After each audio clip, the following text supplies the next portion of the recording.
Je m'appelle Pierre. Avant, j'étais enseignant dans une école à Bruxelles. On disait que c'était une école difficile. Bien sûr, mes élèves avaient un parcours souvent chaotique. Ils étaient un peu bruyants, mais surtout, comme tous les jeunes, ils avaient des rêves. Hanan voulait être médecin. Driss se voyait déjà au Barça. Et Sadia et Aimé vivaient leur histoire.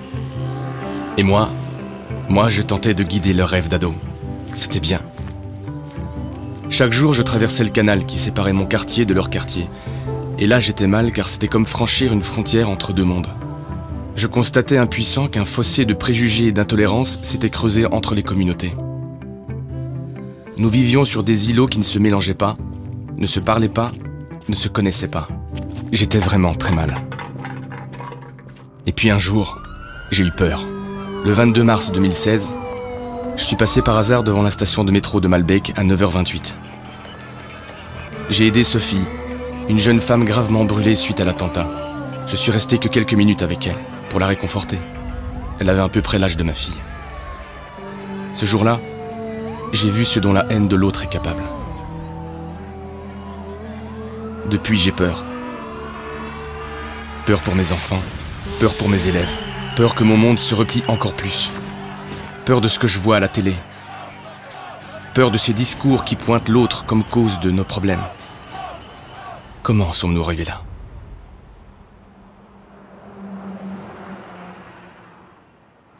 Comment sommes-nous arrivés là? Je pense que les situations dans lesquelles l'autre devient un abcès de fixation, mais l'autre qu'on va petit à petit percevoir comme menaçant, comme différent, et puis à exclure, ces situations-là émergent toujours dans des contextes particuliers. Et ces contextes particuliers, ce sont des sociétés désagrégées, des sociétés fragmentées, hyper fragmentées, des sociétés atomisées, pulvérisées. Et donc, ce qui divise les gens est plus important que ce qui pourrait les rassembler. Avant cela, une des valeurs ciment qu'il y avait dans nos sociétés, c'était justement, ensemble, collectivement, on y arrivait. On parvenait de génération en génération à aller vers un mieux. Aujourd'hui, ce n'est plus du tout ça qui domine. On a le sentiment que les choses vont aller de moins en moins bien. Ils ressentent avant tout qu'ils sont des victimes. Et donc, ils vont développer des peurs, différents types de peurs. La peur du déclassement social, la peur du déclassement culturel, de perdre son identité, etc. Et dans ces contextes-là, il y a ceux que j'appelle des entrepreneurs politiques qui vont développer des idéologies qui visent à fabriquer des identités fermées, au centre de laquelle il y a la problématique du bouc émissaire. Ces idéologies ont absolument besoin de développer, de désigner des boucs émissaires successifs. C'est le véritable ciment pour mobiliser autour d'eux, pour tenter d'arriver au pouvoir ou de s'y maintenir. Ces boucs émissaires, ce sera le musulman, c'est le juif, c'est l'homosexuel, c'est le demandeur d'emploi, le chômeur, c'est l'autre, c'est le réfugié, c'est l'immigré en général. Et dans ces idéologies qui visent à fabriquer des identités fermées, en désignant des boucs émissaires, ce qui est extrêmement dangereux, c'est qu'on va justement dire les musulmans, les juifs. Donc on va réduire leur identité à un seul aspect de leur personnalité, de leur identité.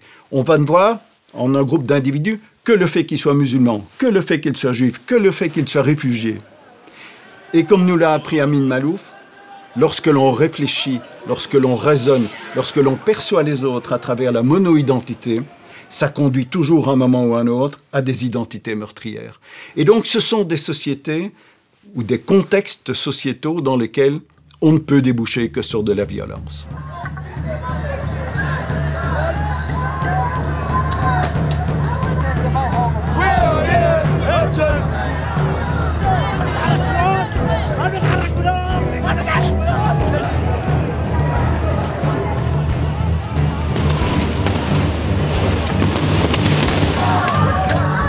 Il suffit de quelques clics sur le net pour voir exploser cette violence générée par la peur de l'autre. Aux quatre coins de la planète, sans toujours très bien comprendre pourquoi, on voit des guerres identitaires éclater, des partis xénophobes et populistes gagner des élections en stigmatisant la différence de l'autre et plus particulièrement son appartenance religieuse. Un à un, des pays démocratiques tombent sous le contrôle de politiques fermées à l'autre. En fait, j'ai peur d'un monde qui a peur. Comment sortir de cette situation ?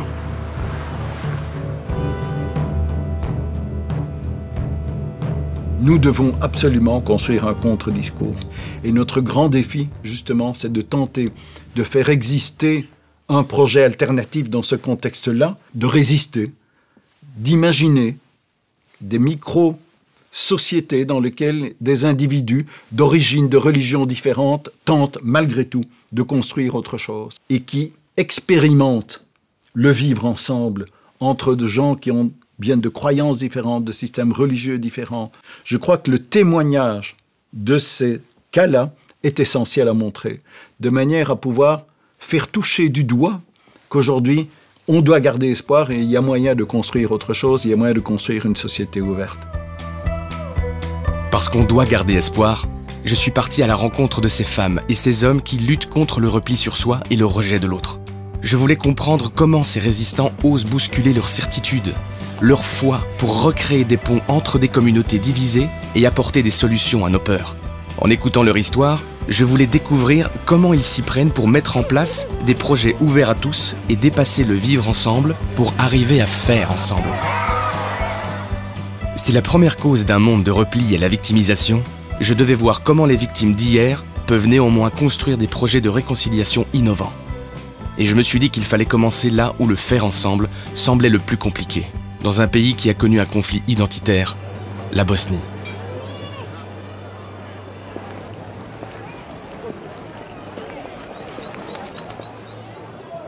Sarajevo, la capitale de la Bosnie, qu'on appelle aussi la Jérusalem de l'Occident, a payé un lourd tribut au conflit qui a déchiré l'ex-Yougoslavie. Cette ville symbole sera donc le point de départ de ma quête.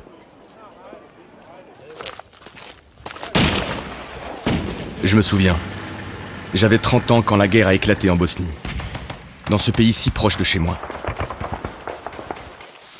C'est dans mon salon que j'assistais à l'histoire en marche. Pour ce petit territoire, on voyait avec consternation des Serbes orthodoxes, des Croates catholiques et des Bosniaques musulmans s'affronter avec une barbarie qu'on croyait ne plus jamais vivre en Europe.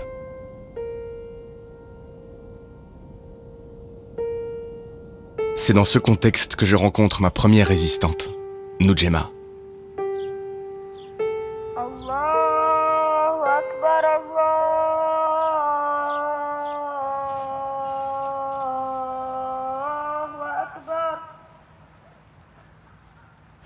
Ja recimo nemam nikakvih fotografija svog oca zato što su sve što smo imali i onda su ljudi znali da vide mislili su zbog njegove odjeće da je on i onda su nam pričali različite priče o njegovoj smrti, poginuo, kako je ubijen. Kasnije mi je moj sadašnji direktor na poslu rekao da je od jednog svog bliskog prijatelja čuo da su ga stavili u kamionsku gumu i da su ga tako zapalili. Pa iskreno mislim da ne mislim da se sad nešto osvećuje nečemu što se dešavalo u prošlosti, ali mislim da me sve to što se desilo učinilo jačom i učinilo ovakvom kakva sad jesam. Ja sam čak izuzetno sigurna da ja ne bih bila ovakva da se sve to u prošlosti nije dešavalo. Ja kad vidim, mislim da sam izgubila dosta godina i kroz rat i u izbjeglištvu i živeći onako kako neko misli da treba da živim i da je došao neki moment kad je sve to počelo, u stvari kad ja stvarno želim iskoristiti svaki njegov moment onako kako ja mislim da je najbolje.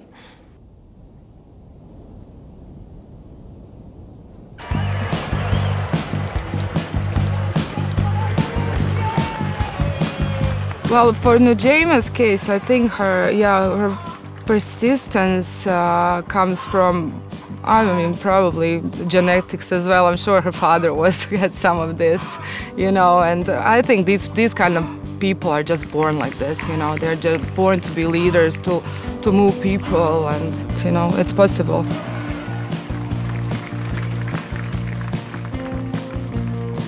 Onda kad sam počela raditi na Al Jazeeri, u godini dana udebljala sam se 10 kg i mi je rekao da on pozna jednu školu trčanja, da bi možda meni bilo super da se upišem u to. 3 mjeseca sam se patila, ali imala sam cilj. Ja generalno funkcionišem u životu tako da postavim cilj i da idem prema njemu. Ja drugačije ne mogu. Ne mogu recimo da sad izađem da uradim neku aktivnost samo da bih je uradila. Moram imati nešto što želim postići, a to u ovom slučaju bio polumaraton za 6 mjeseci. Jako mi se svidjelo kad sam vidjela toliko ljudi na jednom mjestu koji se osjećaju tako dobro, koji su jako sretni. U međuvremenu sam osjetila i ja taj kakav je osjećaj kad upravo zato koji je mjesec darivanja, mjesec kada radimo neke lijepe i velike stvari za druge i na kojima ćemo se družiti zajedno i tu je cijela priča počela.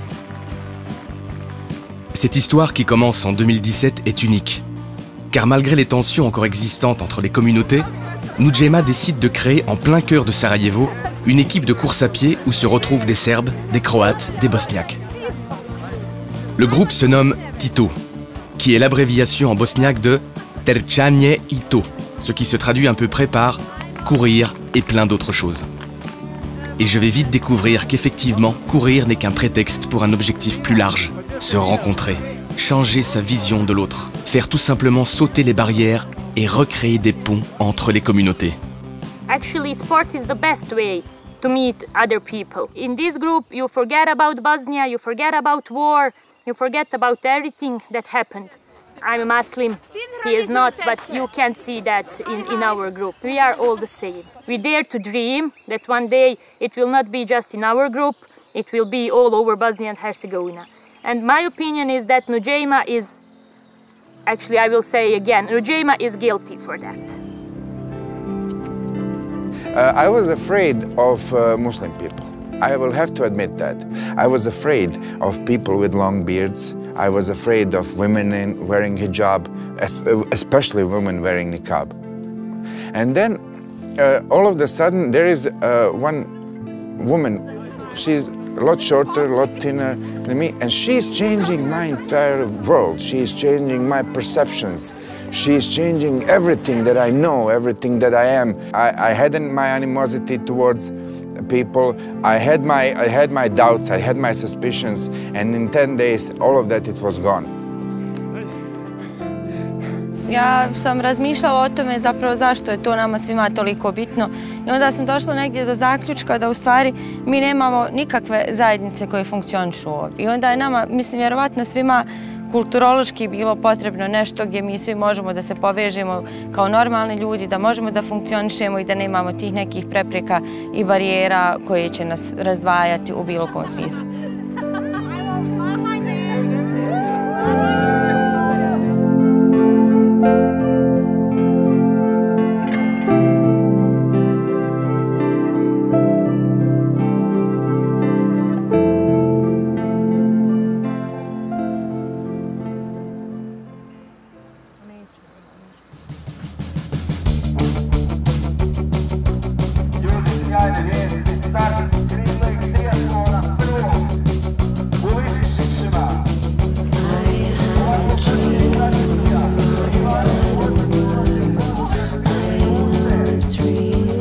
Danas mogu reći da sam ostvarila jedan od svojih snova, a to je bio da dovedem i da napravim veliki međunarodni triatlon u svojoj državi.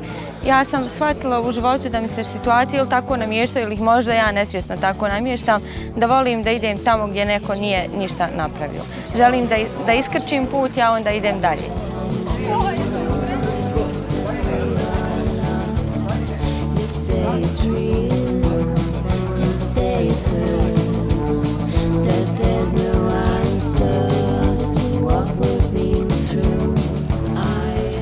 I was fat, I was lazy, I drink a lot, I smoke a lot.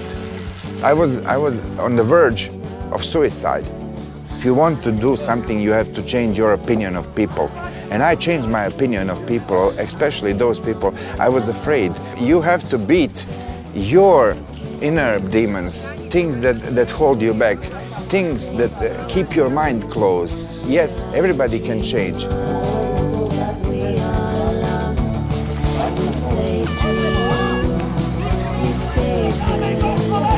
Yeah!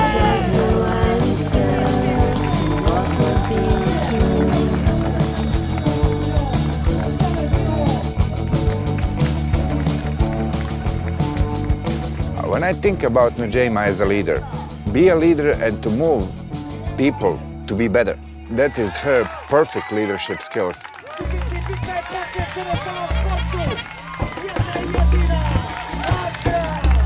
Poznaje, onda sad su počeli pričati da sam u stvari karakterom ja dosta slična svom ocu, da je on također jako volio sport, da je volio okupljati ljude oko sebe, da je uvijek bio nekako lider u svojoj zajednici i da je upravo to ono što prepoznaju u mene.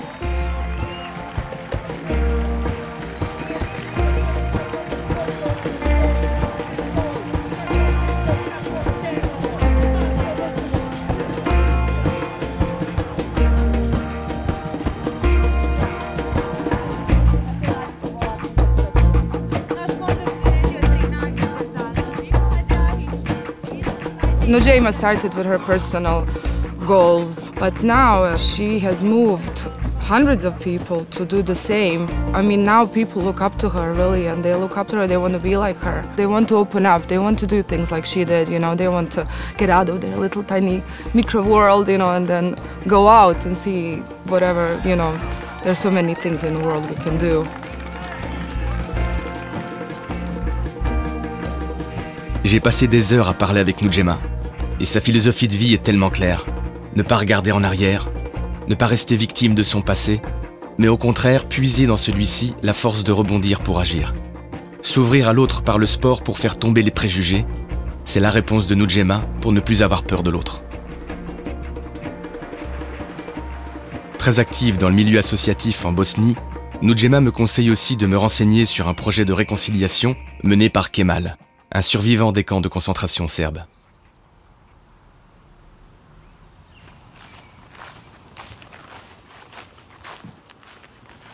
Avec pudeur, pendant les quelques jours passés ensemble, Kemal me raconte sa guerre de Bosnie. À 24 ans, en mai 1992, il est enfermé avec son frère et des milliers d'autres musulmans dans le camp de concentration d'Omarska, tenu par l'armée serbe. Et certains miliciens sont ses voisins de village, et même ses professeurs.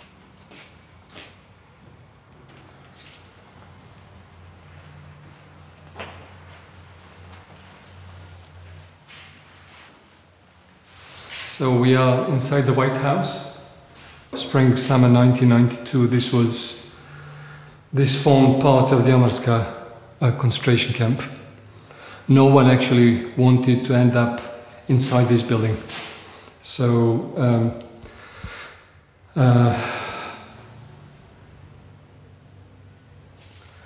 somebody who survived this place said later that the guards would strip naked to their waist, and they would use their truncheons, they would use different implements like electric cables, and they would beat everyone mercilessly.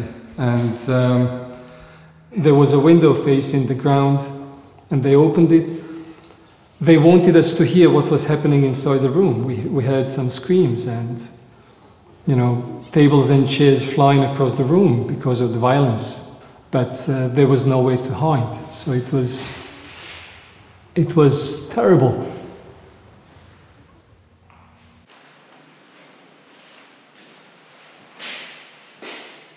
The bodies of those killed either inside this building or in other parts of the camp would normally be dumped behind this window, behind the building.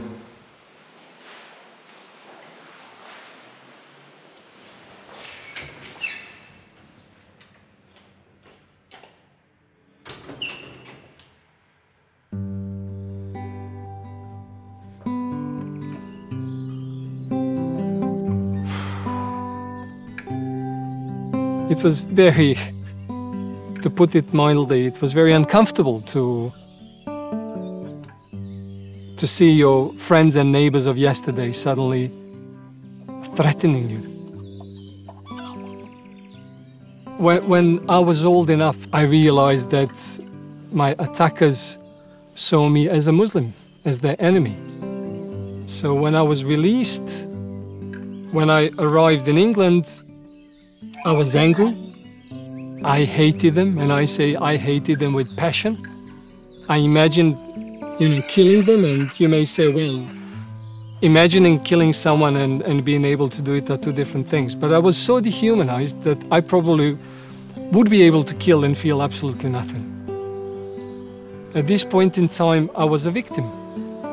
Then I asked for help. I suddenly realized I need help. And I was very lucky that there was a psychoanalyst from Russia, and she helped me on my journey from that victim status to becoming a survivor. And as a survivor, I asked myself a number of questions. How come that my teacher, who was such a nice guy in school, could participate in something like that? As Mandela said, you don't build peace with friends, you build peace with your enemies. So eventually, when it became possible, Kemal, the survivor, met, among other people, that teacher.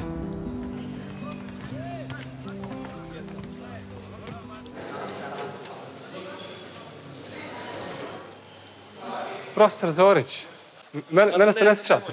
Ne. Mene se ne sjećate? Ne, zapravo zato što se promijene kao i ja. Da, da. Jel i mene ste ispitivali? Ozbiljno. I mene ste ispitivali. Jel bilo grozno? Da vam kažem, vi ste bili jedan od mojih, to sam rekao i profesoru Luki. Ne, ja se vas sjećam kao vrlo zgodnog tipa kojeg su cure kao tako gledale i koji je znao da se šali, šta ja znam. I po tome ste mi ostali u strašno lijepom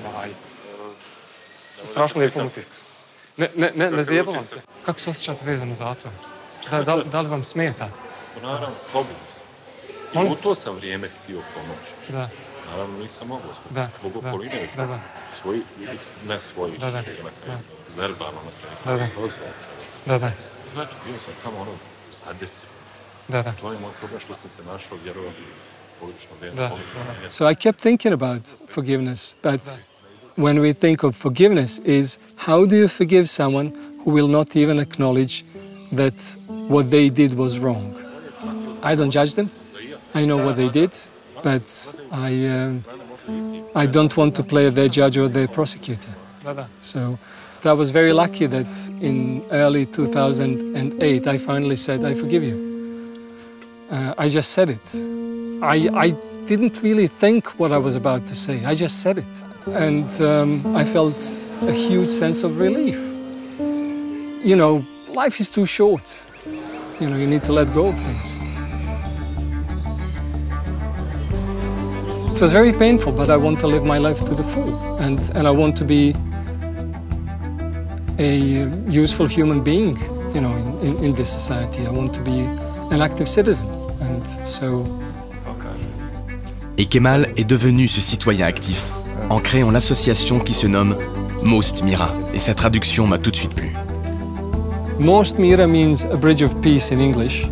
You know, if you want to build peace, you have to build the bridges first. So I think most people in this community like what Most Mira does. The first idea for some kind of center was born in 2005. You know, building a place. And we also had young people who wanted us to be present in this community all year round. So basically, the Peace Center will also serve as a bridge between different communities.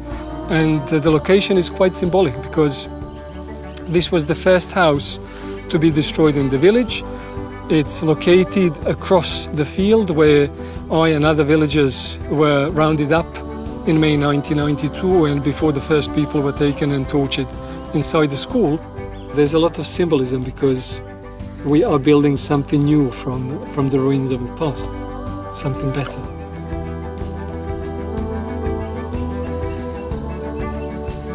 So basically, if you want to rebuild this community, to build peace, it has to begin with small acts, very often small acts of kindness. It's not about big things. It's not about politicians, it's not about the United Nations. It's about the people about whose lives this is. If you don't involve them, it doesn't count.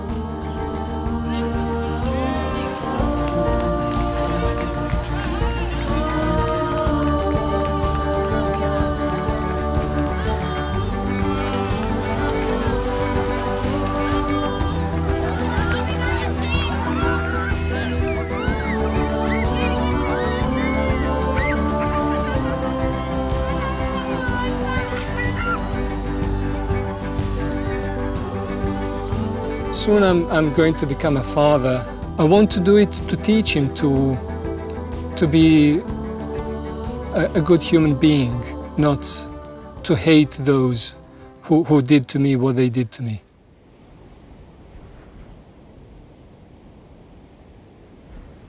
En quittant la Bosnie, la première étape de ma quête, je pars avec une certitude. Être victime n'est tout simplement pas une fatalité. Si après l'horreur, on est capable de tendre la main à l'autre, alors tout est possible. Nujema, par sa capacité de résilience, et Kemal, en misant sur la force du pardon, ont décidé de regarder la vie et sont devenus ces résistants dont m'a parlé Benoît Scheuer. Ils proposent une alternative concrète pour retisser les liens et par là même lutter contre la peur de l'autre. Par leurs projets, par les rencontres qu'ils suscitent, ce sont des centaines de personnes qui dessinent les contours d'une nouvelle Bosnie ouverte à l'autre.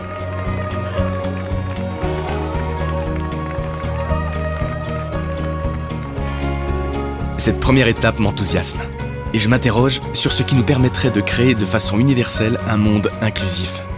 Pas seulement en Bosnie, mais partout. C'est Amin Malouf qui a écrit avec une telle clairvoyance sur nos dérèglements sociétaux et nos crises identitaires que je décide de rencontrer pour qu'il m'aide à cerner les enjeux auxquels nous devons faire face. D'abord, je pense effectivement qu'il y a des valeurs universelles. Je ne crois pas un instant qu'il y a des valeurs qui sont valables pour certaines populations, pour certaines civilisations, et d'autres qui sont valables pour d'autres civilisations. Mais il y a des éléments fondamentaux avec lesquels on ne peut pas transiger. Un, que tout homme, homme ou femme, naît libre. C'est-à-dire, c'est à lui de décider de sa vie, que sa vie n'est pas la propriété d'un roi, d'une communauté, d'un groupe religieux, d'une nation. Tout être est libre. Ça, c'est une valeur fondamentale. Tout être a droit au respect de sa dignité. Savoir quelles sont ses aspirations, quels sont ses rêves, quel est son regard sur le monde, sa vision de l'histoire. Et cela est irremplaçable. Et il y a un ensemble de choses qui sont fondamentales et avec lesquelles on ne peut pas transiger. La question n'est pas de savoir si nous allons pouvoir vivre ensemble. La question de savoir comment nous allons vivre ensemble. Parce que nous n'avons pas le choix. Nous allons vivre ensemble. Nous n'allons pas faire le tri au sein de nos pays, au sein de nos villes. Nous allons continuer à vivre ensemble. Le monde ne va pas se démondialiser. On ne reviendra pas en arrière. Mais nous devons essayer de changer. Nous devons repenser le monde. Nous devons refaire un monde harmonieux, un monde qui fonctionne, un monde où chacun a sa place, sa dignité. Pour que tout le monde y gagne, plutôt que tout le monde y perde.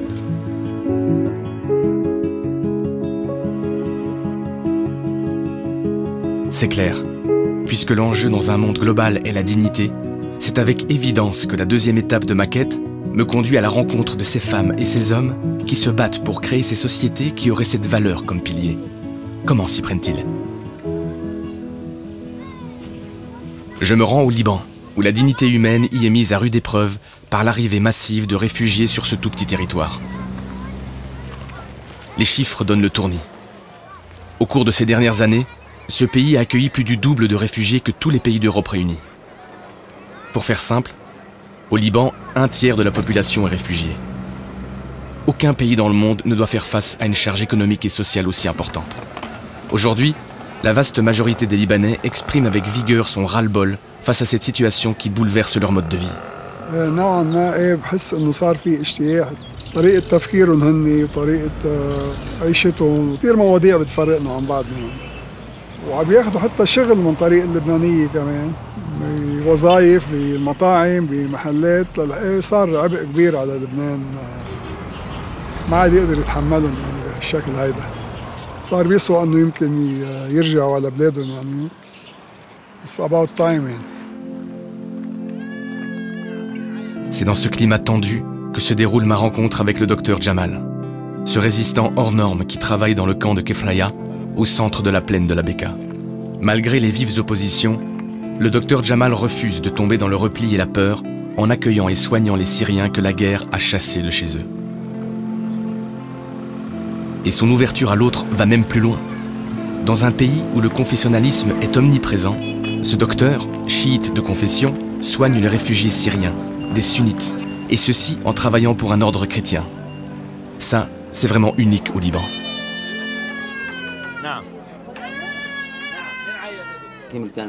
منو؟ ريما حالات. عسلامتها. ورجعت اخذته عند الدكتور كمان محمد دسوقي. اوكي. الله يخبرني عنده ميجرين، عنده شقيقة. عيونه مرمدين بدمعه مسخن ويصعد. كونجونكتيفيت. افتح تمك، اوه محلاك، قول أنا ربيت بضيعة نائية بعيدة عن المدينة بعائلة كتير فقيرة، بس كنت أشعر أنا وبقلب الضيعة إنه بعرف كان بيي يشتغل كتير من الصبح للمساء. أنا كتير قربت هيك مش بس من أهلي ومن كل الناس الفقراء اللي عشت معهم، بالعكس عطتني قوة لعيش معهم أكتر. ايه ما عندك هيدا من سنان عندها عامله حساسيه بحنجروتها من هون، بس هي من سنان ما في شيء. بعطيكي دواء لها عملت حراره بتعطيك. 90% من الشعب اللبناني بيتعاطى مع النازحين السوريين من منطلق سياسي. أنا من الناس اللي بأيد كل واحد سوري بغض النظر محتاج ليتطبب وبحاجة إنسانية لحيالله شيء، أنا مع هذا الناس، ولكن اللبنانيين عم يحكوا بالسياسي مش بالعمل الإنساني.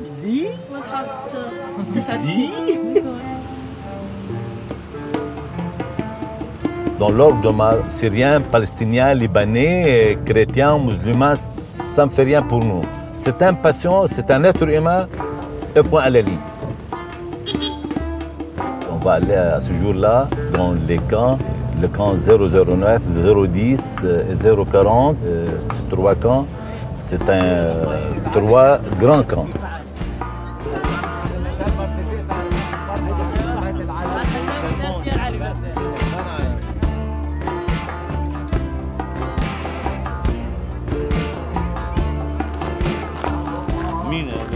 أنا من وقت اللي بلشت أشتغل معهم قدرت نمي الثقة بيني وبين النازحين السوريين، صاروا يوثقوا فيي، صار المريض يفوت لعندي بيحكي لي بكل صراحة شو عندهم. مثلا المرأة اللي مثلا أوقات بشوف مرة عندها عينها أزرق على خدها أزرق، بسألها شو بتقلي رح أقول لك بس بعرفك لأنك أنت ما بتحكي لحدا أنا زوجي ضربني.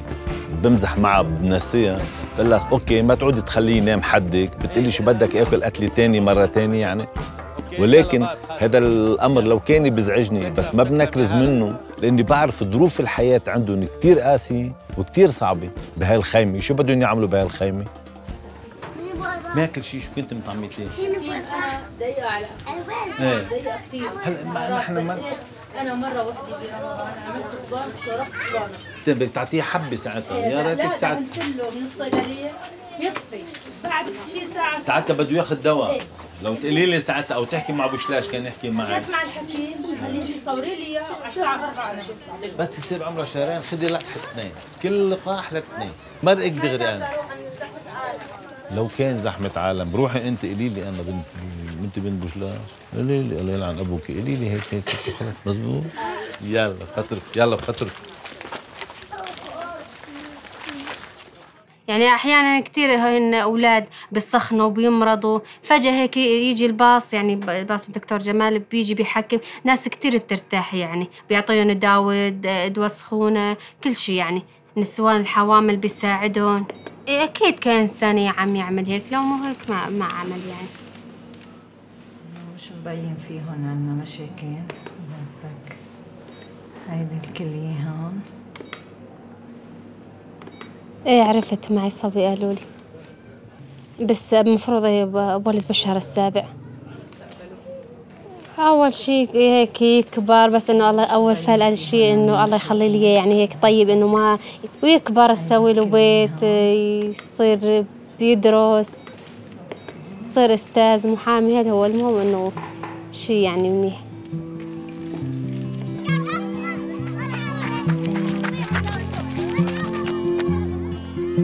كثير من الأحيان الأطفال عند النازحين السوريين علما بأنه ما كان عندنا نفس الوضع السكن، على القليل كان عندنا بيت أنفهم وتمهم وعيونهم وحتى أذانهم. بالنسبة لإلي أنا كل الناس مثل بعضهم، لا الشيعي ولا السني ولا الدرزي ولا المسيحي بتنوعاته. أنا بطلع للإنسان بإنسانيته وبعتبر كل واحد حر بطريقته. 7 مليارات إنسان، 7 مليارات طريقة لعبادة الله ولا يتقرب من الله. أنا طريقتي إني بخدم الإنسان وبكون كتير قريب من الإنسانية وعم مارس إنسانيتي. هي هون، لا هون، هون، هي هي يلا كمل الشغل. ما بقدر اقعد بلا شغل لكمل كل حياتي. ما بقدر، انا ما بقدر اقعد بالبيت من دون شغل ابدا. نحن كنا نعطيكي هذا بالاول، انت غيرتيه لهذا. ليه؟ عندك منه كثير؟ لا، هيدا او هيدا، يا هيدا او هيدا. لا لا لا لا لا لا لا، هو خلص ما عادش يجي حدا ابدا. اوكي اوكي. J'ai côtoyé le docteur Jamal durant plusieurs jours dans le camp de Kefraya.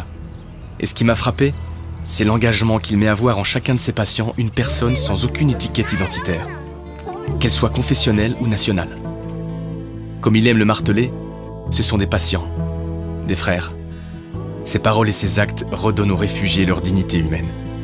And the love written on your face was so discreet, it made my heart skip a beat. And the melody of falling was so sweet, so sweet. And the love written on your face was so discreet, you made my heart skip a beat. En rentrant à Beyrouth, je me rends compte combien le Liban, mais surtout les Libanais, sont étonnants. Si c'est en blouse blanche que le docteur Jamal se bat pour les plus démunis, c'est en basket et en habit de marque que Léa a décidé de mener son combat.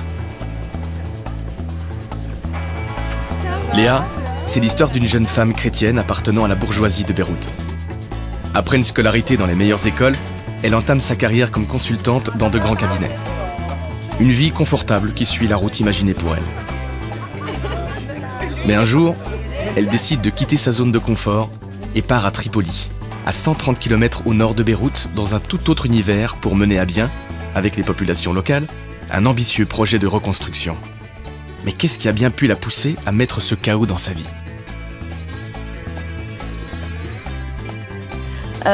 J'aime les choses différentes, j'aime les challenges, j'aime rencontrer des gens différents et j'aime sentir que je peux faire quelque chose. Alors au début, oui, j'avais peur pour elle. Je me suis dit, mais pourquoi Tripoli? Qu'est-ce que tu vas aller faire à Tripoli? Vous savez, avec des gens de confessions différentes, même si on n'est plus au temps de la guerre et même si c'est derrière nous, mais les séquelles de la guerre, ils sont encore un petit peu, ils sont encore bien ancrés. Il suffit de se rendre de Beyrouth à Tripoli pour comprendre que le Liban est un pays morcelé en poches confessionnelles qui s'opposent sans que plus personne ne comprenne très bien pourquoi.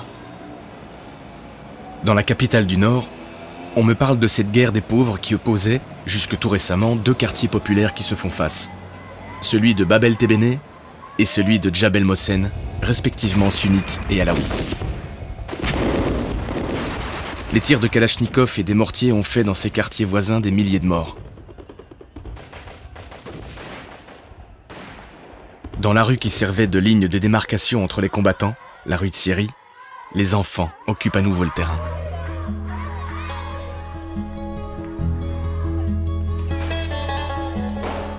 مثل ما نحن كنا حاطينها براسنا وقت ما كنا نعرف شيء، كنا نفكر انه هي طائفيه، بس نحن اكتشفنا انه هي كانت كلياتها لعبه سياسيه. كانوا يعلقوها هون بطرابلس لانه عارفين انه طرابلس منطقه كثير فقيره. لا أنا كنت متخيل إنه في مجموعة حشاشين خارجين على القانون لازم نقتلهم ونخلص منهم، هيك اللي كنت فكر فيهم. ما كنت بتوقع أبداً إنه اجتمع أنا مع حدا من الجبل أبداً. يعني من أنا وصغير لا بطلع على الجبل ولا بنزل على الجبل، بايامها انه يا ريت نخلص منهم بقى، نرتاح منهم، ما بدنا اياهم بقى. هيدا كان تفكيري كله.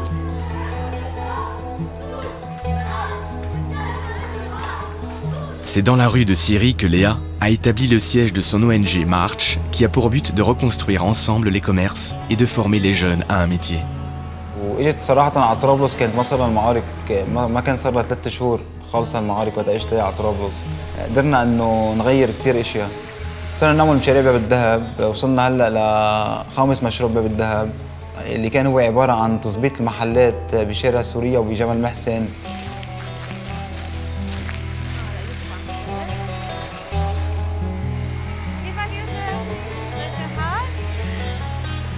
بس ليك هون ليش هيك مصدقين؟ هن هيك بيجوا ما بعرف كيف مصدقين وهيك هذا جبتهم مصر. بس لأن هوليك مثلا مصدقين شوي. مركب الفوانيس واللمبات بالرنة. La première fois où j'ai été à Bébé Bene, je me suis dit mais ces gens-là ils vivent comment? Mais on n'est pas dans le même pays, c'est pas normal. Toutes ces petites ruelles avec des RPG qui sont rentrés à l'intérieur, avec le nom d'armes dont j'avais jamais entendu parler de ma vie. Et je sentais que tout le monde me regardait de travers, en fait. Tout le monde me regardait, m'observait. C'est quoi cet intrus qui vient dans cette rue? Et quand j'ai vu, en fait, tout ça, je me suis dit, mais non. Il faut de l'art, il faut de la culture, il faut de l'espoir, il faut quelque chose. شراين رح يدهن هيدا.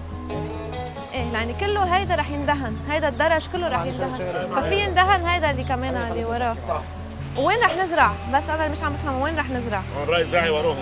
من وراهم عشان شيء ما بعرف وين بيناتهم. شو بدك تخليهم بدنا نهدموا للحيط؟ ما هو الحيط صار كثير ضعيف. هلا اللي فيك تعمله بهيدا هونيك تعملوا هيك في ديزاين. Il y a dans Léa elle a une fougue, une flamme en elle qu'il fallait qu'elle dégage et qu'il faut qu'elle dégage constamment. Elle s'est rendue sur la ligne de démarcation. Elle a rencontré les gars de Jabal Mohsen et de Bébé Bene, des combattants en fait qui s'entretuaient. Et elle a voulu décider que l'art doit faire surface et doit gagner. كان بدنا فرصة حدا يشيل الحقد يلي بقلبنا ويشيل السلاح من ايدنا. في عالم استغلت هي الفرصة مثل أنا ما كنت شيء. يعني أنا كان عمري 16 سنة، كنت حامل بيرودي عم حارب بالشارع. على القليل قدرنا نعمل مركز لنا إنه يقدر يجتمع فيه ابن الجبل وابن التبانة، لأنه قبل ما يكون هذا المركز أصلاً ما في غيره، وقبل ما يكون كان ابن الجبل والتبانة يجتمعوا بمحل واحد اللي هو السجن. Ce que March essaie de faire à travers ce café, à travers le projet de reconstruction, tout ça, c'est d'offrir une alternative à ces jeunes, de créer une troisième communauté qui ait un sentiment de fierté, d'appartenance et qui ait un objectif et un espoir d'un avenir meilleur ensemble. Et donc au-delà de toutes ces considérations identitaires, sectaires dans lesquelles ils ont vécu pendant très longtemps, parce que c'était un réconfort quelque part pour eux de sentir qu'ils avaient une certaine appartenance.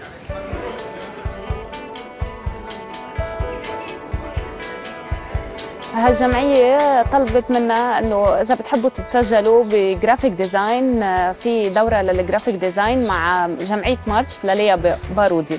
اول شيء حسيت فيه هو الخوف، انه مين هي هالانسان اللي حتجي من بيروت لهون على طرابلس لحتى تساعدنا. افتخرت فيه انه انا وقت بمرق بالشارع اللي هو جمعية مارتش كانت عم تشتغل انها تحسن فيه وتظبط فيه، مثل ما هن بيقولوا انه هو بسيط، انا بالنسبة لي وكتير كبير.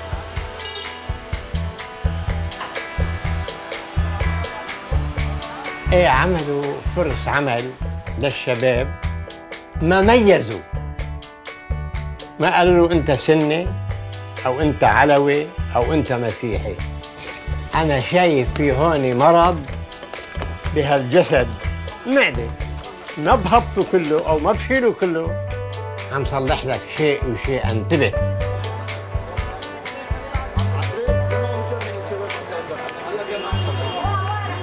Moi, je pense que quand on y croit quelque chose, on peut réussir à le faire.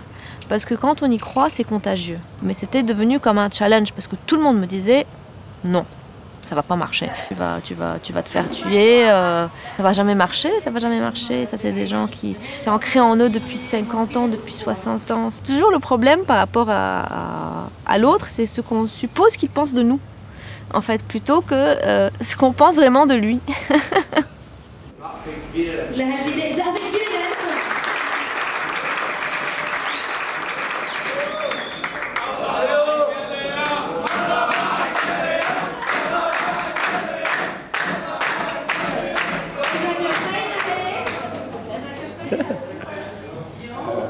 لانه هن عم يشتغلوا ما عم يشتغلوا على مشروع مثلا انه عم يرمموا الحجر مثلا عم يشتغلوا على مشروع ترميم الحجر ومع ترميم البشر يعني الشباب اللي عم يجوا مثلا عم يشتغلوا معنا كل واحد من طريق وكل واحد عنده تفكير وكل واحد عنده فكره ضد الاخر وكذا عم يجوا يجتمعوا مع بعضهم عم بيعلموه اللي ما بيعرف يقرا عم يعلموه اللي ما بيعرف انجليزي عم بيعلموه انجليزي يعني عم بيعملوا شيء كثير منيح يعني نحن اجتمعنا من ورا مسرحيه عم نحاول نجمع الشباب من ورا الشغل. Beaucoup de gens me demandent mais comment est-ce que tu peux traiter avec des gens qui ont tenu des armes et qui ont peut-être tué quelqu'un. Je dis parce que je ne juge pas, parce que n'importe qui est capable, dans des circonstances, de faire beaucoup de choses. On est tous humains. Et c'est humaniser le problème en parlant de ces gens avec qui j'ai travaillé, qui ont des noms, des visages, des vies, et avec qui on a réussi à faire ça. Tout ça, c'est juste parce que c'est important, ces échanges-là, c'est toute la différence. C'est ça, à mon avis, c'est ça la solution. C'est tellement simple et en même temps tellement difficile que c'est...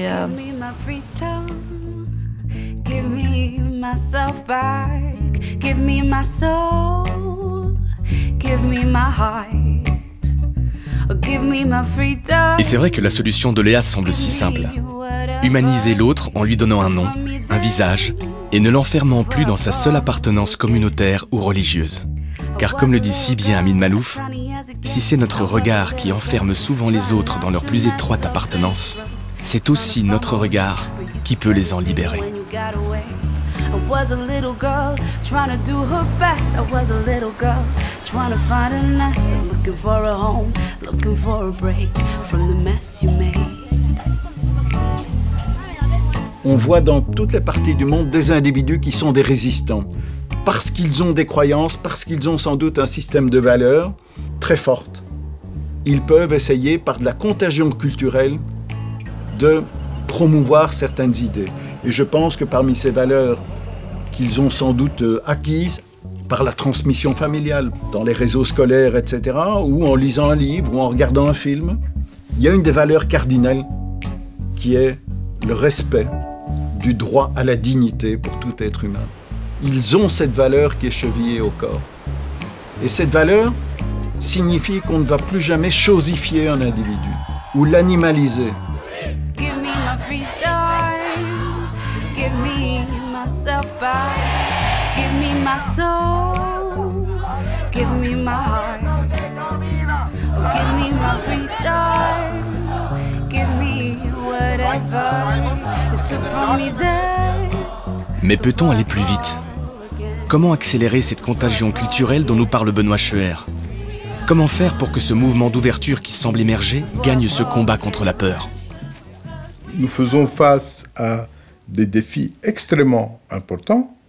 Nous traversons une époque de l'histoire qui est passionnante, mais extrêmement complexe, extrêmement troublante. L'avenir, c'est de faire se rencontrer des gens par-delà leurs appartenances, ces appartenances qui souvent sont imposées, qui souvent sont vécues comme une contrainte, et les gens sont souvent heureux de sortir de cette contrainte pour retrouver l'autre. Et je pense que cette connaissance approfondie est indispensable aujourd'hui, et c'est un immense chantier. Ce qui émerge des propos d'Amin Maalouf est la question fondamentale pour l'avenir de notre société. Comment réellement et profondément enseigner cette connaissance de l'autre?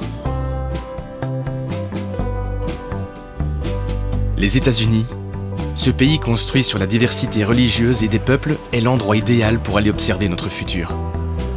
Je débarque à New York, bouillon de culture, de langue, de croyances, de peuples, où tout va toujours plus vite qu'ailleurs.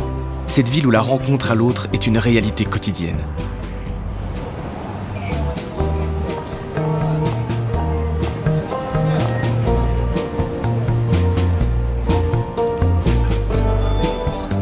À quelques dizaines de kilomètres de cette mégalopole, je décide d'aller observer le campus de Brookville, connu pour sa pédagogie innovante, menée par 3 responsables religieux.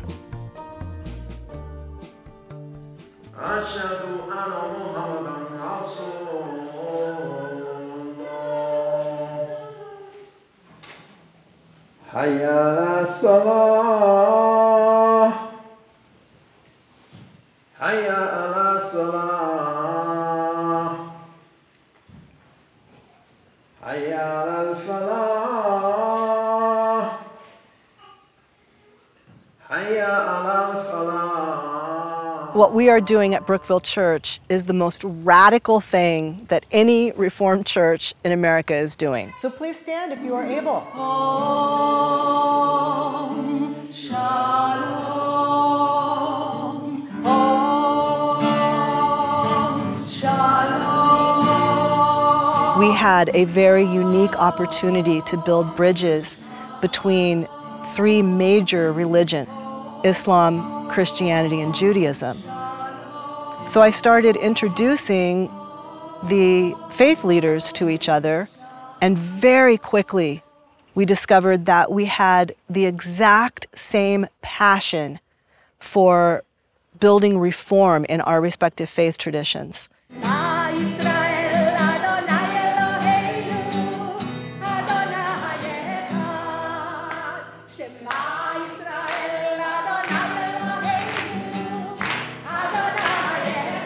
Quand elle arrive dans sa paroisse en 2012, la révérende Vicky apprend que son église loue aussi une partie de ses bâtiments à une synagogue et à un groupe d'études du Coran. Elle y voit l'opportunité de créer des ponts entre le christianisme, le judaïsme et l'islam. Portée par la même passion d'apprendre de l'autre, la rencontre entre les leaders religieux se mue en amitié et Vicky développe avec eux sa vision. So Vicky's vision was to have a campus. That she manifested. I never would have imagined studying a surah and speaking as I have. I never would have imagined looking for Judaism and Christianity, looking for Christianity and Judaism, which is what I do now as I study. When I first met Dr. Sultan, he gave me a copy of his book, which is basically a commentary on the Quran. And the first chapter I read, I began to cry because the words that he wrote were the exact same words that I have said about my own faith. There is so much common in the Muslim teaching and the Jewish teaching and the Christian teaching. And so for the world to become better, we have to choose this perspective instead of thinking about what is different from between us. And through those relationships, my understanding of Judaism and Islam went from basically 0 to learning a great deal. Let us strive to live a life where we are gracious and merciful to others.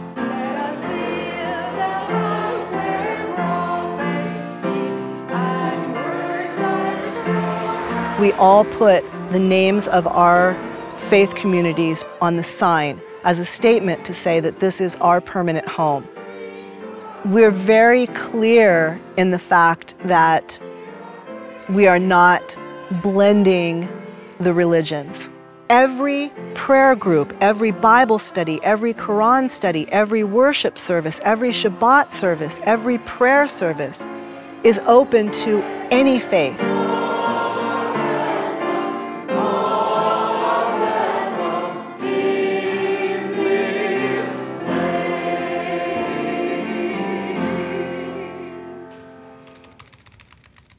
I started discovering that congregants and colleagues didn't support what we were doing, didn't understand what we were doing, were misconstruing what we were doing. Some people turned against me. They said, it's too much reform, we don't want it here. There are rabbis, rabbis call me all the time. Now, for years, they would call me and say, how can you do what you do? The people who are rooted in, this is our church, this is our way, we don't want anything new here. It became, for a while, a very isolating experience for me. I started questioning some of my own beliefs, but I do feel that we are ambassadors to the community and maybe even to the world, that what we are doing is possible because it's happening, we're doing it.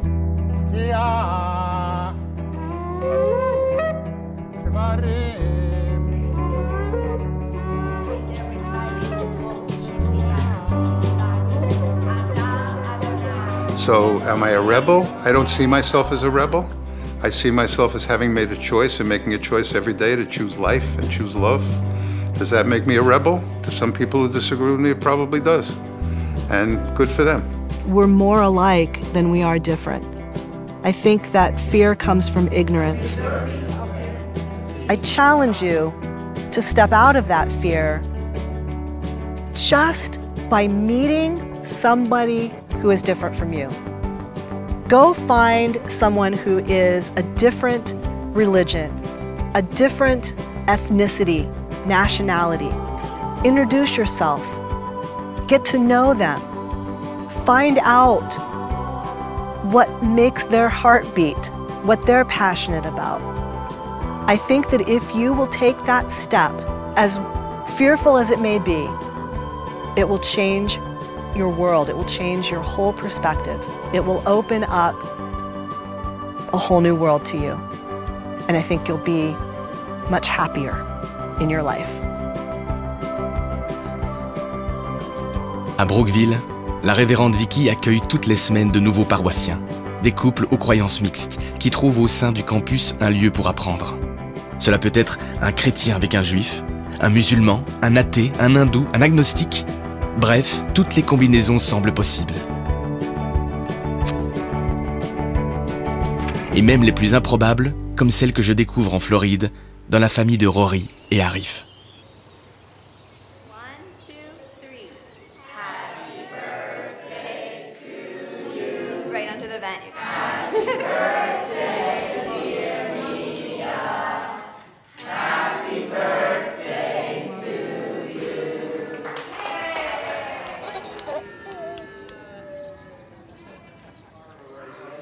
So Arif and I actually met online, which is always kind of funny, I feel like, because you never know kind of who are you meeting at that time.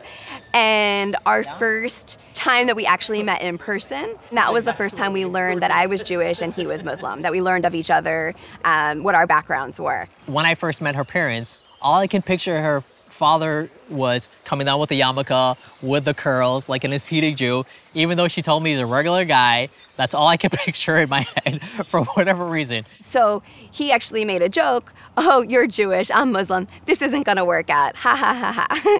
And years later, we're happily married with 2 children. Mazel tov. Hold it, doing great. Give each other a kiss, please.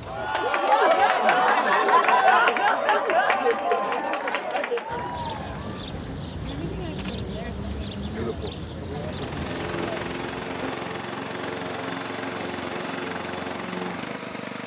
You know, when people are courting and everything is rosy and nice, it's when you start living together, then things change, you know. Muslims don't wear shoes in the house, and simply because we pray on the floor, right? We spread a sheet on the floor and we pray. So now, I have to tell Rory, you can't wear shoes in the house, you know what I mean? You know, you have, this thing calls for adaptation, you have to adapt. And my biggest fear, kids. When we have our kids, what's gonna happen? I mean, I think the clash was really like, can we raise them Muslim as opposed to raising them Jewish? It was, for me, it was an internal struggle. Could I go through with this? Could I just raise them Muslim and not raise them Jewish? And I could just be the only Jewish one in the family. What would that feel like? And I couldn't do that. That felt very uncomfortable for me because Judaism is part of my culture. And we had to definitely have conversations about that. One of the things that the therapist told us to do is really take a look at your religions, right? And take a look at yourselves and just try to find out the similarities. A lot of the times when we're looking at individuals, the things that we're looking for, the things that we're looking at are differences. And those differences tend to make us very scared. However, when we start to look at those similarities, we're like, wait a minute, we have a lot more similarities than we have differences. You know, we're not eating pork, they're eating kosher, we're eating halal. When I started to look at the picture in that sense, that's when the light bulb kind of went off for me. I'm like, you know what, maybe there's actually a chance here. And so that's how we decided together that we were going to raise them in both religions. So our decision to raise our kids both means that we don't have to choose between Judaism or Islam. They're able to do both.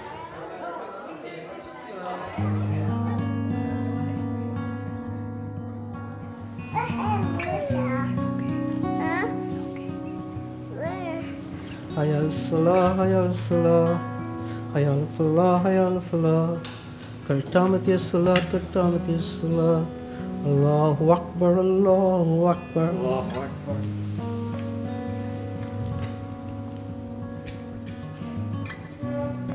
Allahu Akbar.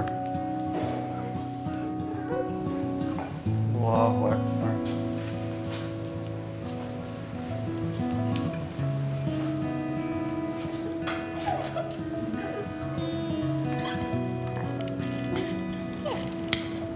Baruch atah Adonai Eloheinu melech haolam asher kiddushanu b'mitzvotav v'tzivanu.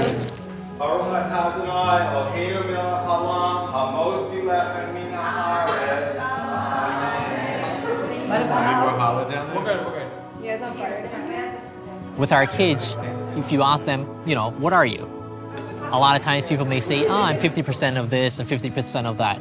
But one of the things that Rory kind of reinforces is that no, you're 100% Muslim, you're 100% West Indian, you're 100% Guyanese, you're 100% Jewish, you're 100% Ashkenazi Jew, or whatever the case is. When we go to synagogue or when we go to the mosque, we go as a family, we go together.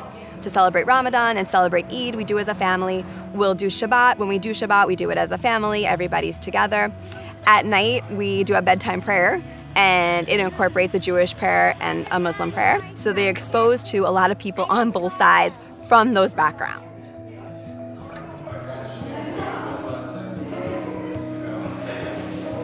When I get up in the morning, the first thing I would say, Assalamu alaikum. And now I'm seeing Rory now, and I'm saying, do I say good morning? And you know what? Sometimes she answers back. Sometimes she says, wa alaikum assalam. And I say, that's nice. Right. Mia. Yeah, you're Mia. I think that my kids will be put in situations where people will want them to make a choice with being Jewish or being Muslim. And I'm hoping that we do a good enough job to teach them that they don't have to do that and that they don't have to put themselves in a box. And that they're able to say, I'm not one, I'm both. I am Jewish and I am Muslim. Yellow brown, Mom says. Just like creamy peanut butter. I say, my favorite. Do you like peanut butter? Aujourd'hui, plus de 20% des enfants aux États-Unis naissent au sein d'un foyer où le couple a des croyances mixtes. Suzanne Katmiller, auteure du livre Being Both, m'aide à comprendre l'impact de ce phénomène sur les nouvelles générations. So in a family like Rory and Arif's, you have a child who is growing up knowing that they are both. And often it's hard for the parents to understand this, for people on the outside looking in to understand how a child can feel both. Because for those of us who were raised with one religion, it doesn't compute. And it feels like there's a theological barrier to doing this, that there is a cognitive dissonance. The fact is, children grow up, and whatever their environment is natural for them. And so it feels very natural for those of us who grow up with two religions to feel that we are both.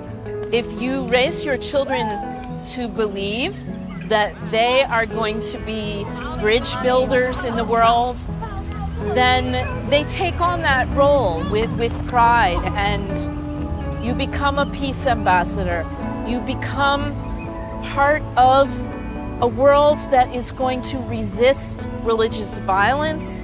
It's going to force people to realize that if you can have peace between two partners, if you can have peace in a family that includes more than one religion, if you can have peace in a community that includes more than one religion, then maybe we can have peace in a world that contains many religions.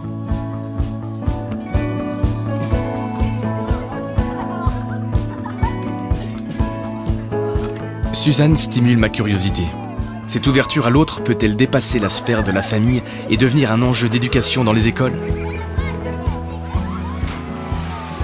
Direction l'Indonésie. Ce 4e pays le plus peuplé au monde est un véritable patchwork. Il compte 700 langues vivantes, 1110 groupes ethniques, 6 religions officiellement reconnues et une devise nationale qui en dit long sur la volonté de rester unis, Bhinneka Tunggal Ika, ce qui se traduit par unité dans la diversité.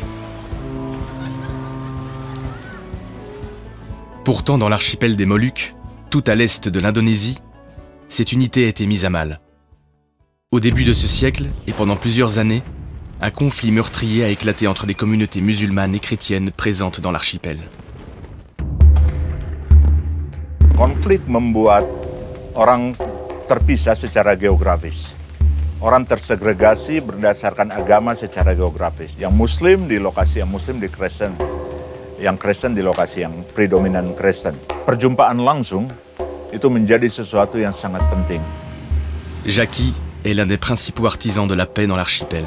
Et j'ai voulu voir comment, malgré la ségrégation toujours existante, il parvient au sein des écoles, avec le soutien d'enseignants actifs, à permettre aux jeunes générations séparées par le conflit de pouvoir se connaître et de créer des amitiés uniques.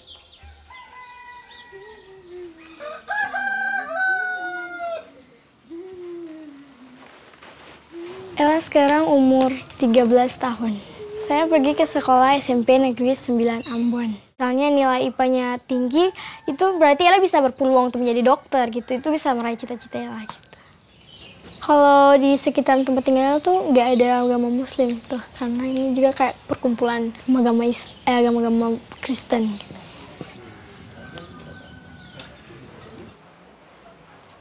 Kayak atau ada kayak konflik perang yang lalu itu kan nggak pernah cerita ya sama mama sama kayak Miska. Mama nggak pernah cerita ya untuk Miska. Kayaknya masih trauma mungkin. Itu karena mereka jarang dipertemukan, orang Kristen dan orang Muslim jarang dipertemukan dan membaur bersama. Jadi pemikiran mereka masih tetap kayak begitu dan konflik yang mereka ingat tidak bisa hilang dari pemikiran mereka. Makanya mereka beranggapan bahwa orang Muslim dengan orang Kristen itu bahwa sama-sama jahat. Menurut Miska, kalau ada orang Kristen di sekolah Miska itu lebih bagus. Kita saling menghargai itu dengan cara apa?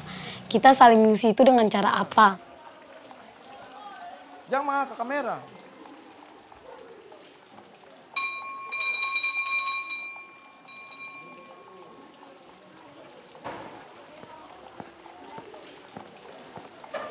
Assalamualaikum.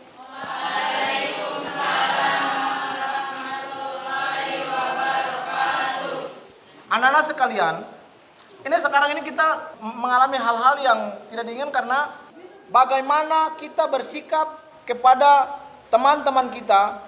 Di kampung rumah ada tetangga yang beragama lain. Katong baku sandong, katong sandong. Kenapa? Tetangga itu di dalam hukum Islam itu mereka dimuliakan. Dimuliakan, katong kasih dong makan. Contoh, konflik di Ambon itu sangat traumanya sangat mendalam. Sampai sekarang ini, sisa-sisanya masih ada di semua komunitas. Bukan saja di komunitas Muslim, tapi di komunitas Kristen. Mereka masih ada sisa-sisa. Yang saya katakan ini mereka masih ada sisa-sisa karena mereka ada masih saling curiga. Contoh, anak-anaknya kalau mau ke kampung Kristen itu mereka sudah kasih pesan. Supaya hati-hati. Justru kami berusaha untuk menghilangkan sekat itu. Meskipun tahap-tahapan sedikit demi sedikit, tapi mudah-mudahan dia bisa hilang. Pertama alasannya itu untuk bagaimana menghilangkan sekat antar siswa, untuk bagaimana membangkitkan kekuatan damai dari sekolah. Karena sungguh dahsyat kegiatan damai itu jika kita memulai dari sekolah. Generasi baru, generasi yang baru tiba sekarang ini, mereka itu kita sampaikan kepada mereka perdamaian itu sesungguhnya supaya mereka memang hati dan pikiran mereka memang masih bersih. Kemudian cara menyampaikan kepada orang tua juga itu dengan cara mewakili atau menjadi duta dari seluruh masyarakat Maluku, dari seluruh siswa untuk menyampaikan kepada orang tua. Kamu lihat, kita pernah dialami oleh konflik yang begitu dahsyat, yang luar biasa, yang porak-poranda, tapi katong berhasil kembali di dalam kehidupan katong kembali. Karena kenapa? Faktor yang paling pertama adalah orang Ambon itu saling baku sayang satu sama lain. Yang katong punya di dalam hukumnya disebut dengan pela gandong. Jadi pela gandong itu diciptakan, dibuat oleh leluhur supaya katong saling mencintai satu sama lain, baku sayang.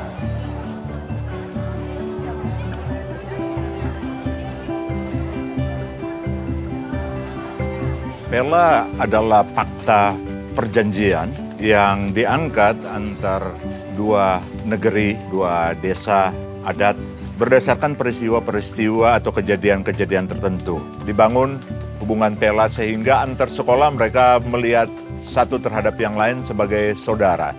Ya, jadi relasi-relasi lama dari masa lalu, dari para leluhur, bagaimana itu dibawa pada zaman yang lebih modern. Arti bahwa budaya lokal bisa dimanfaatkan sebagai tools bagi kerja-kerja perdamaian.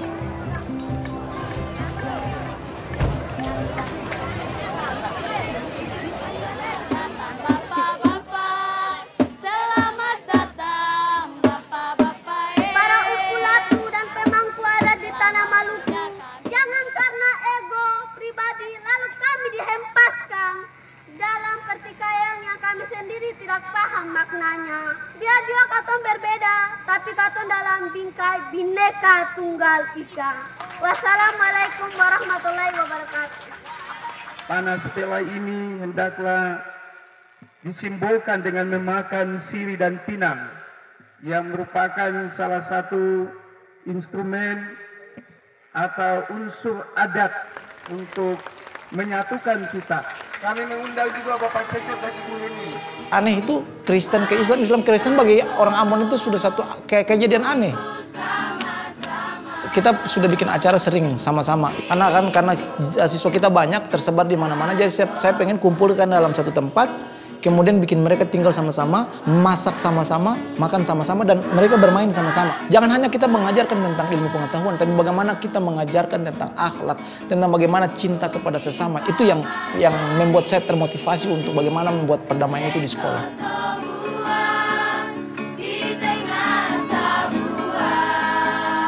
Itu sudah kami buktikan, ya, sudah kami buktikan dalam berbagai kegiatan. Bagaimana lewat perjumpaan itu orang memperoleh modal awal untuk membangun rasa percaya dan menjadi sahabat lebih lanjut satu dengan yang lain.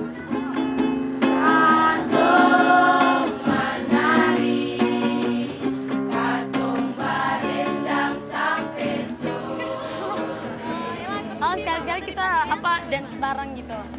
Kayak buat dance bareng, terus di video di-upload gitu. Join bareng, ya kan? Lela, jadi waktu pertama kali Lela bertemu sama Miska, kayak pikiran yang jahat-jahat tentang orang-orang baru itu di pikirannya tuh langsung kayak ambles gitu. Jadi panas adanya kegiatan Panas Pela ini itu Lela sangat bersyukur karena bisa bertemu dengan umat yang beda agama dengan Lela.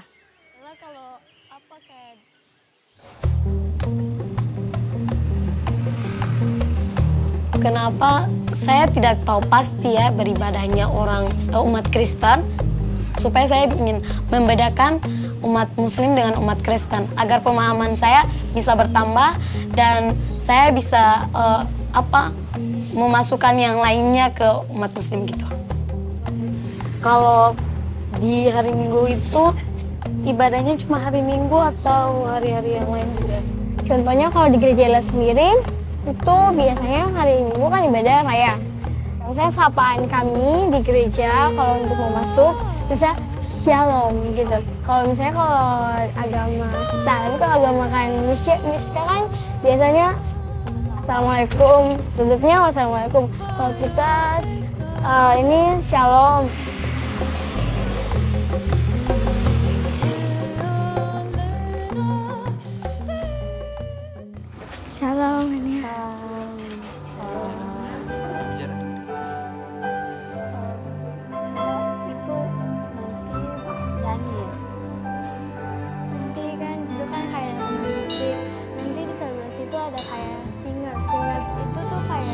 siap untuk memuji Tuhan, katakan amin. Kita berikan suara kemuliaan bagi Allah kita. Haleluya.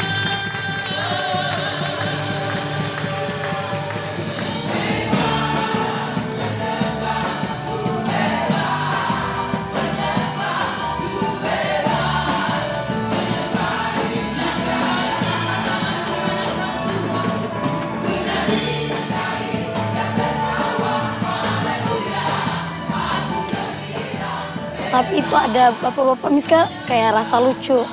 Kayak itu nyanyinya sampai goyang-goyang, sampai kayak gimana gitu, kayak orang gila gitu. Kayak mau disebut orang gila ya memang persis ciri-ciri orang gila.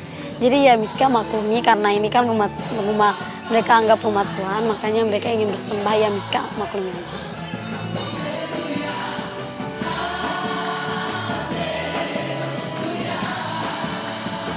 Kalau jadi presiden tuh ya akan bilang kayak gini.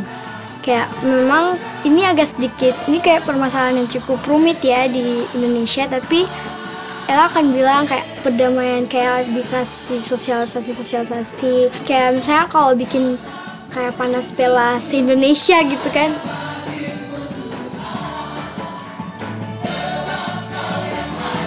Miska dan Ella, kita bisa dipanggilkan Katong atau sama-sama karena kita sama-sama menjadi provokator damai, menjadi sebuah yang memperjuangkan perdamaian.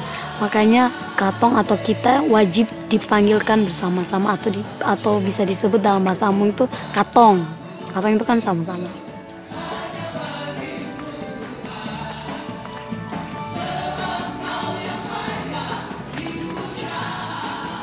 Pertama kan ada rukun 13.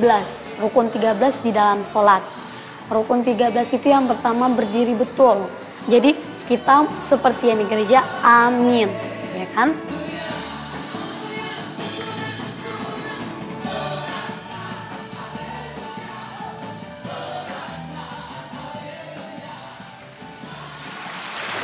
Karena saya sangat percaya bahwa persahabatan merupakan pilar utama, salah satu pilar utama dari relasi atau hubungan antar agama, dari dialog antar agama, dari dialog antar etnis.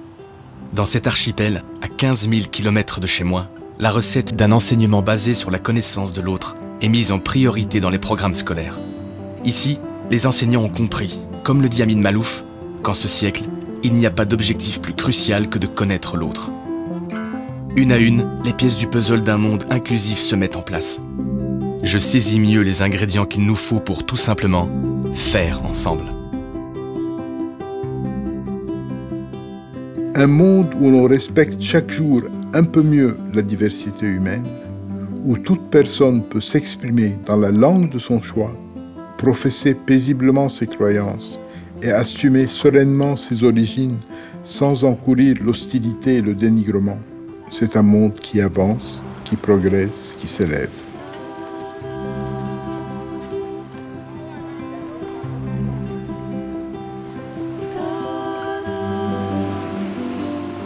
En Afrique, berceau de l'humanité, un pays fait figure d'exemple et résiste aux conflits ethniques et religieux, le Sénégal.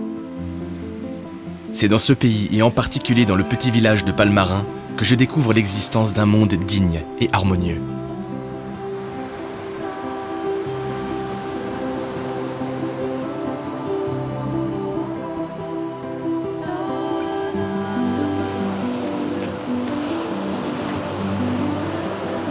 Moi, je m'appelle David et j'habite Palmarin. J'achète du poisson et je revends dans les pirogues. Ouais. Là, nous sommes des cultivateurs, des pêcheurs, des bergers, quoi. Là, on a des vaches, et, tu vois, on élève. Ici à Palmarin, nous sommes une communauté soudée.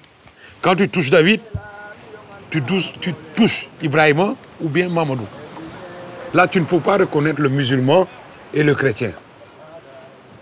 Tu vois, c'est pour dire que moi, je peux avoir un ami musulman et mon fils, je lui donne et le nom peut-être de mon papa qui est chrétien et du nom de mon ami qui est musulman. Oui, tu pourrais rencontrer un prière Mustapha à Palmarin, en tout cas. Le dimanche, le chrétien va à l'église. le vendredi, les musulmans vont à la mosquée. Et on revient à la maison pour partager le repas ensemble. Bon, je te dis une chose très importante. Pendant la fête des Pâques, les catholiques ne préparent pas le porc. Pourquoi les catholiques ne préparent pas le porc le jour? Parce qu'ils invitent les musulmans et les musulmans ne mangent pas de porc. Ils font des poulets parce que les musulmans ne mangent pas de porc. C'est très important. Tu vois une famille, il y a la partie est musulmane et la partie est catholique. C'est pourquoi on gère très bien.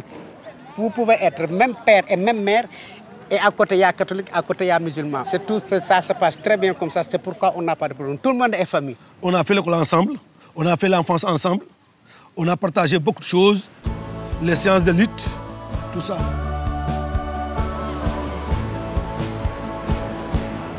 Amul problème, amul problème. On est tous égaux, amul problème. Mais si on rejette les étrangers, il n'y aura pas de développement. Si on rejette les étrangers, il n'y aura pas de développement. Là, il faut les laisser venir. Et là, il ne faut pas rejeter l'étranger qui vient. Il faut l'accueillir. C'est ça qui est important. Et on a un cimetière mixte. Le cimetière mixte, il est derrière. Il y a musulmans et chrétiens confondus dedans. Non, c'est les anciens qui ont fait ça. Hein. C'est les anciens. Ils respectent la tradition. Là, si on laisse ici, ça, là, il faut respecter ce que les anciens ont laissé. Là, on a trouvé les anciens vivre en communauté. Monseigneur Théodore Adrien Sarr. Voilà. Lain Medan, nous avons une capacité de papa.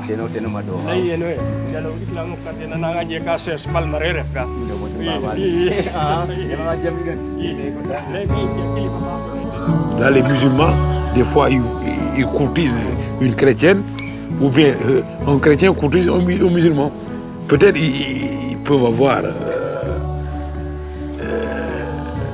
comment dirais-je, ils peuvent se marier. Hein? Ils peuvent se marier. Je ne devais rester que quelques jours à Palmarin. J'y suis resté plusieurs semaines. J'ai beaucoup observé, beaucoup écouté. Chaque jour, je m'étonne de voir avec quelle facilité, quel naturel, les villageois réussissent à créer ce monde ouvert à tous. Le message que je dis aux Européens, il faut toujours vivre amiable. Pas de vivre seul, mais de vivre avec communauté. Respect, dignité humaine, dialogue citoyen, interreligieux, amitié, tradition, mariage, éducation dans les familles, enseignement scolaire, accueil des étrangers, curiosité, tout est mis en place pour que la peur de l'autre ne puisse naître. Ce village a compris comment valoriser pleinement la diversité comme source de richesse. Dieu est là, le christianisme est là et l'islam est ici. Et nous avons les mêmes côtés qui sont égaux. Donc on doit vivre ensemble, vivre la paix et digne la paix. C'est comme ça qu'on vit à Palmarin. Nous vivons en communauté. Là, nous sommes ensemble. Nous habitons ensemble. Nous habitons ensemble. Et vous ne pouvez pas cohabiter et nous, on cohabite. Maintenant, on imite votre vie, mais maintenant, c'est vous qui allez imiter notre vie.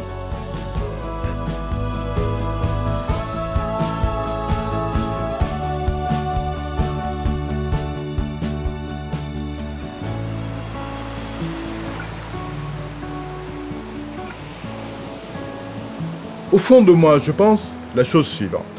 Chacun d'entre nous a des appartenances multiples. Mais il y a une appartenance qui, quand même, est importante. C'est que nous sommes des humains qui sommes embarqués sur la planète Terre à un moment de l'histoire, à un moment de l'aventure humaine.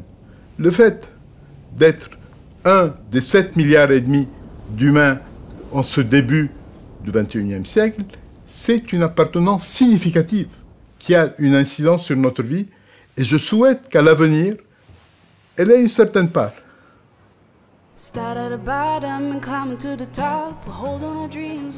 Depuis 2 ans que je parcours notre globe, je mesure la réalité de cette appartenance humaine et je reviens apaisé. Bien sûr, il faudra du temps, de la ténacité et une bonne dose de persévérance pour surmonter nos préjugés et nos peurs. Mais j'ai vu que c'est possible. Il n'y a pas de fatalité. Notre destin nous appartient. En prenant le parti de regarder vers l'avant, d'humaniser l'autre, d'apprendre de lui, d'enseigner l'unité dans la diversité, on dépasse le simple fait de vivre ensemble pour enfin faire ensemble. Par centaines, j'ai croisé ces femmes et ces hommes qui osent le pari de rassembler, de rassurer, d'écouter, d'inclure, de partager, de réunir, d'adopter, de pacifier, de réconcilier, de tout simplement connaître l'autre, et les occasions ne manquent pas de faire le premier pas. Ces citoyens deviennent des ponts, des médiateurs acharnés entre les communautés, et leur impact est colossal. Quelle que soit leur éducation, leur niveau social, leur âge, leur sexe, ces ambassadeurs ont compris que le moment est venu de bousculer nos habitudes pour se mettre sérieusement à l'écoute de l'autre. C'est une évidence. Nous sommes face à un mouvement de résistance qui se met en place aux quatre coins de la planète. Le mouvement basé sur un socle, connaître l'autre à tout prix. Et la bonne nouvelle, c'est que nous pouvons tous y prendre part. Ensemble, nous tous. It's about me. It's about all of us. It's about all of us. Da da da da da da da da da da da da da.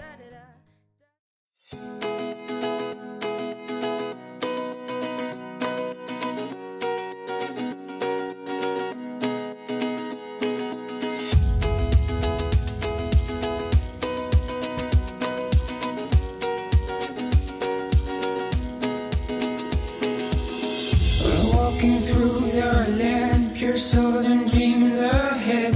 Tell the world, here we are. Hey! 1,000 miles away, we've traveled to survive to play. We've put our fears aside. 1,000 miles away from home. Hey! We are the answers by the peace on every day. Tell them we are on the way. We won't stop, don't stop growing every day. Tell them we are on the way. Hey, we are the answers by the peace on every day. Tell them we are on the way. We're walking through the land, pure souls, dreams ahead, tell the world, here we are. Romantic adventure, we seek, discover what the world has to hide. 1,000 miles away, we've traveled to survive to play. We've put our fears aside. 1,000 miles away, we've traveled to survive to play. We've come to sing out loud. 1,000 miles away from home. Hey, we are the answers by the peace on every day. Tell them we are on the way. We won't stop, don't stop growing every day. Tell